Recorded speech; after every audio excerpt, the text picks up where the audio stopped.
Angela, Charlotte and the team in Christchurch here, New Zealand's premier motorcycle parts and repair shop. So we have Brendan Booth lined up in pole position and Dennis Charlotte from Mega Motorcycles in P2. Brendan Booth on bike number 7 describes himself as the fat stick. He's probably carrying a third as much weight again as Dennis Charlotte, and they're on very, very similar power bikes. So sticking my neck out, I'm going to say that it could be a battle between these two.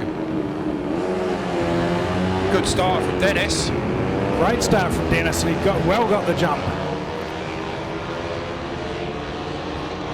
Nixon Frost, the first of the GSXRs. Third spot too.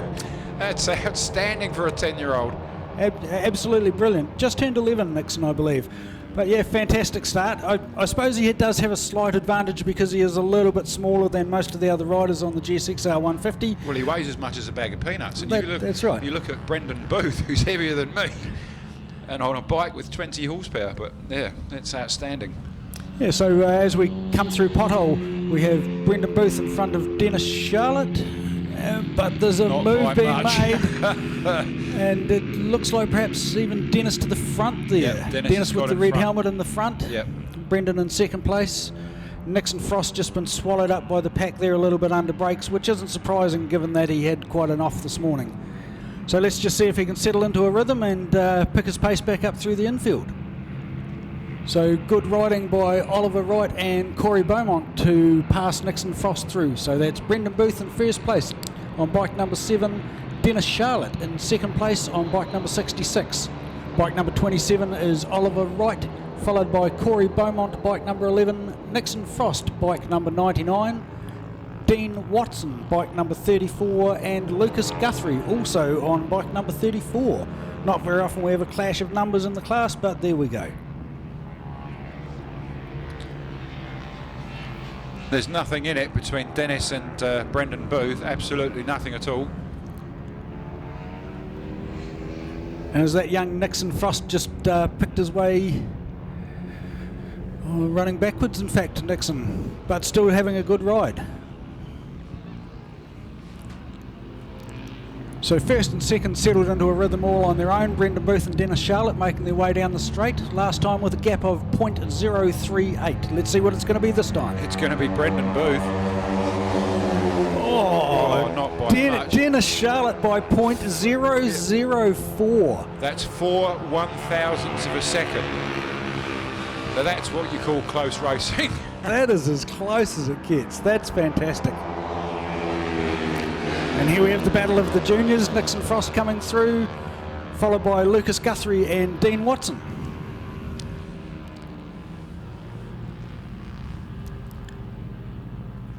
It's absolutely fantastic to watch these little bikes out there. Guys with the talent of Dennis Charlotte and Brendan Booth, just showing how fast these little bikes can be ridden through the mid-corner.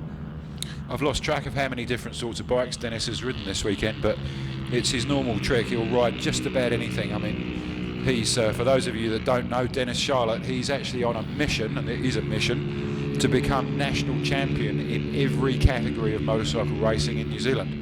And he's only got one to go, and that's the sidecars. And he's already had 2 cracks at it. He was runner-up in his first year in the sidecars, which made a lot of people step up. But he actually made quite a few people look rather silly, to be perfectly honest. But COVID has thrown a spanner into that works, but I'm sure Dennis will be back. They have another bike, they have another race engine, and I'm sure once that sidecar racing gets back up and running, we'll see Dennis out there. But he's ridden, I think, everything except the thousands this weekend, and he's an outstanding rider, but also a very capable and competent businessman and team motivator. A lot of the bikes that you've seen racing here today are in and out of Mega Motorcycles. Dan Jenkins, Nick Kane,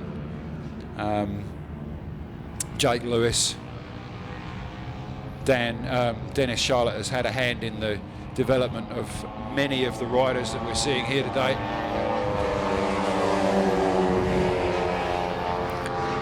And you can see the weight advantage coming into play towards the end of the straight for Dennis. A little bit of drafting as well pays off as a tactic. Definitely you can pick up some extra speed in the draft. But it looks like Brendan's managed to hold that first place right through turn 1 and maintained it. So well done, Brendan, for a gutsy ride into turn 1.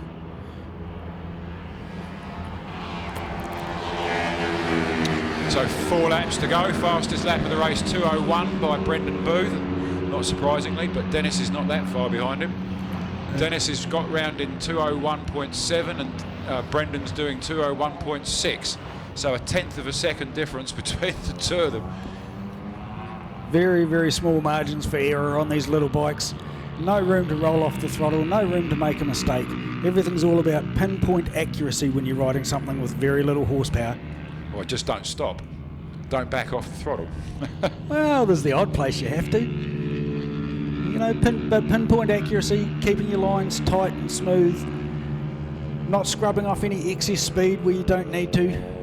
And you're right, not over braking, just braking just hard enough to take off the bare minimum of speed you need to make it through the corner, because these little bikes are all about corner speed. And you know, 2:01.6, that's a pretty respectable lap time when you consider the speed differential between a superbike along the straights at Ruapuna, and the straights are quite long. These guys are really moving through the infield.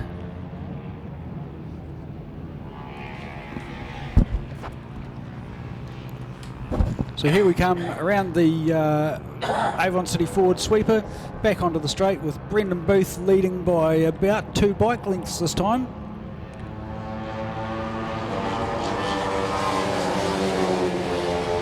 So that 2 bike lengths equates to nearly 0.7 a second. So Brendan is out in front. I wonder if Dennis made a small mistake. I'm not sure, but white flag's getting ready. They've got 3 laps to go. It says 3 laps, but I wonder if this next time round will be last lap. So there is some discrepancy as the race distances have been changed today to accommodate the weather. And so there's bike number 11, Corey Beaumont in 3rd place coming through, followed by Oliver Wright. And Dennis is about to pull a out-braking manoeuvre down onto the hairpin. He's coming right up alongside Brendan. Can he get round the outside? That's not where he'd want to be, but he's very, very difficult to make a pass around the outside, especially on a little bike. On a big bike, you can rely on the power to squirt and stand it up, run the other rider wide a little bit and close off his line. But on a little bike, if you try that, you end up messing your own line and your own drive up. And if the rider behind's got any sense, he just sits behind and slingshots you. So it's very, very difficult to make a pass into the slower corners on the little bikes.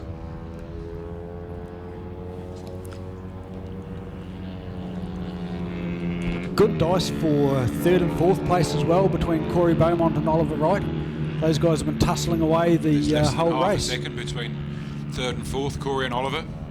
Absolutely, they've been having a real good battle all race. The positions changed 4 or 5 times between the two. Well, then you've got a pretty good race between Nixon, Lucas and Dean at the back of the field, because they're all within a couple of seconds of each other too. Absolutely, and good racing by all the junior field. And Nixon Frost is 5th out of 7, so he might be the youngest by a long way, but he's not the last. Absolutely. He's got a bright future ahead of him. I take my hat off to these young people. I really do. I think it's inspirational for us old buggers to get. Oh, and Dennis going up the inside down the straight. Comes in after the draft. Can he make it stick? It's pretty much neck and neck, but I think it's Dennis out in front by a Nats Chuffy.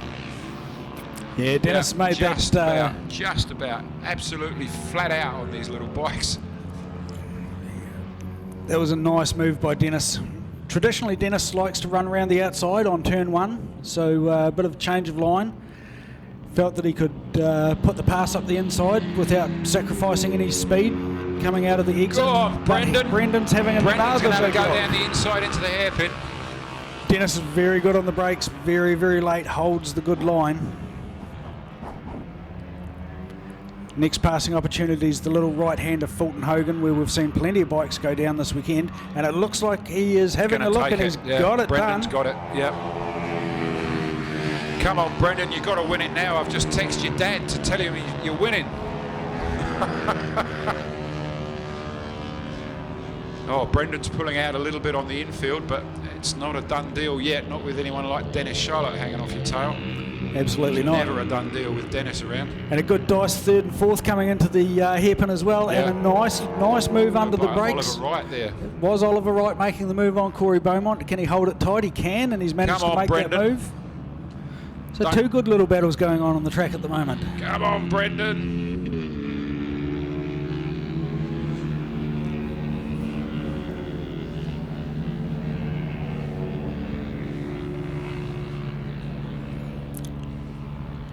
So Brendan Booth, good wee lead there. He's got a gap. Come on, Brendan.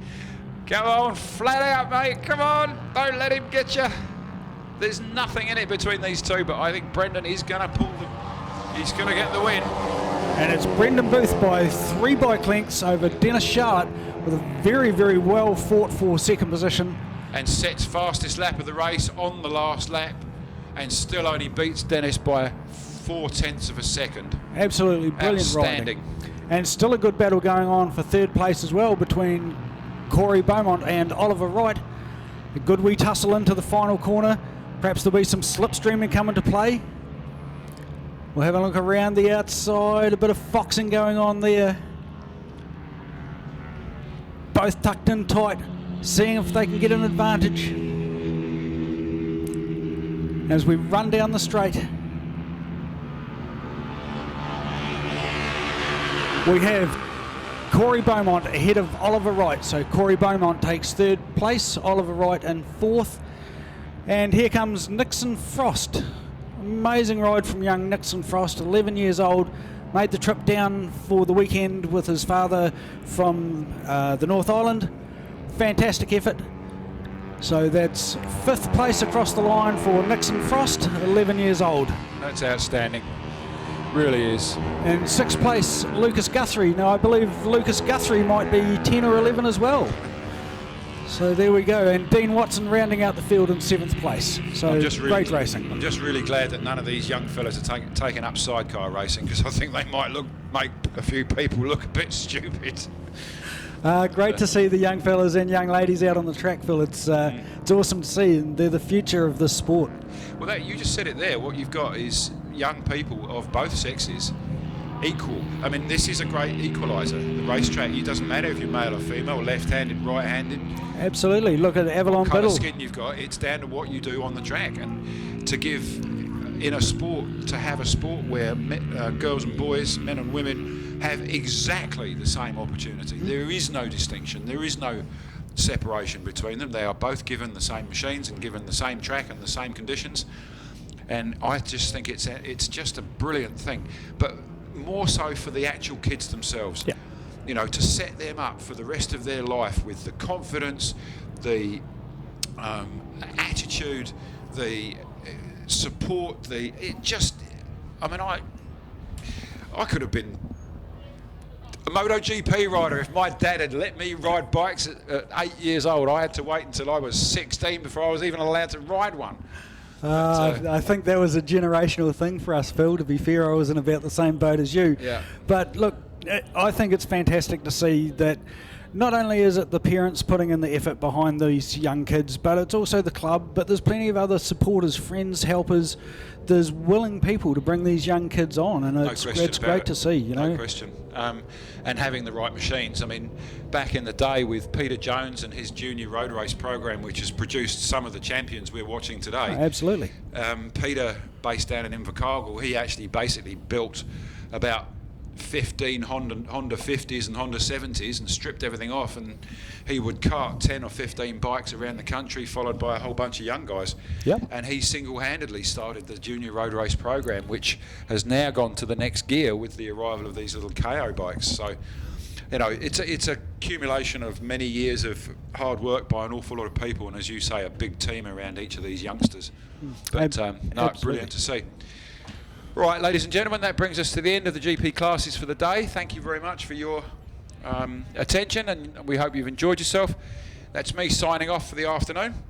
There is going to be some more racing, I believe. I'm pretty sure that they're going to send a few bikes out, and prize giving will be down at the club rooms at around about 4:15. So if you're available to come for that, that'd be great, and you can see the trophies being handed out. So thank you again. We wish you a safe trip home wherever you have to go. And we'll see you again at Ruapuna next time out.